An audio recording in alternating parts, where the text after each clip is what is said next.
दोस्तों जहां भोजपुरी इंडस्ट्री की फिल्मों का दौर खत्म होता हुआ नजर आ रहा है, भोजपुरी फिल्मों को दिखाए जाने वाले सिनेमा हॉल लगातार टूट रहे हैं। दोस्तों जहां ज्यादातर भोजपुरी की फिल्में टीवी या फिर ओटीटी पे रिलीज की जा रही है, इसी बीच दोस्तों सारेगामा हम भोजपुरी ने अपने पावर स्टार पवन सिंह के साथ एक दो नहीं बल्कि 5 मेगा बजट फिल्मों की अनाउंसमेंट की है। और दोस्तों इन सभी फिल्मों में अपने power star Pawan Singh lead role में नजर आने वाले हैं। वेल दोस्तों आप सभी को याद ही होगा कि सारेगामा ही वो कंपनी है जिसने भोजपुरी गानों में सबसे ज्यादा बजट लगाना शुरू किया था, जिसके बाद हम सभी को एक से बढ़कर एक पंजाबी और बॉलीवुड लेवल की भोजपुरी गाने देखने को मिले थे। और दोस्तों आज भी सारेगामा एक से बढ़कर एक बड़े लेवल के गाने बनाती है। अब दोस्तों पहली बार ये कंपनी भोजपुरी फिल्में बनाने जा रही है। अब दोस्तों जिस तरीके की सोच सारेगामा ने गानों के साथ अपनाया था, वही सोच के साथ ये फिल्में भी बनाने वाले हैं। यानी कि आप सभी को एक से बढ़कर एक बड़े लेवल की पिक्चर भोजपुरी इंडस्ट्री में देखने को मिलेंगी। और दोस्तों उम्मीद है कि सारेगामा डूबती हुई भोजपुरी फिल्म इंडस्ट्री को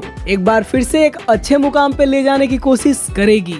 अब दोस्तों सारेगामा ने पावर स्टार के साथ जिन फिल्मों की अनाउंसमेंट की है, उन दोस्तों फिल्मों का नाम है योगी, रुद्र, हिदायत खान, बिहार और सनक। हालांकि दोस्तों सनक नाम से पावर स्टार की ऑलरेडी एक मूवी आ चुकी है, तो उसका नाम अभी चेंज किया जाना है। लेकिन दोस्तों बाकी फिल्मों की शूटिंग जल्द ही शुरू की जानी है। उम्मीद करते हैं दोस्तों कि सारेगामा भोजपुरी इंडस्ट्री में एक बहुत बड़ा बदलाव लेकर आए और हम सभी को ये फिल्में एक अलग लेवल पर देखने को मिले।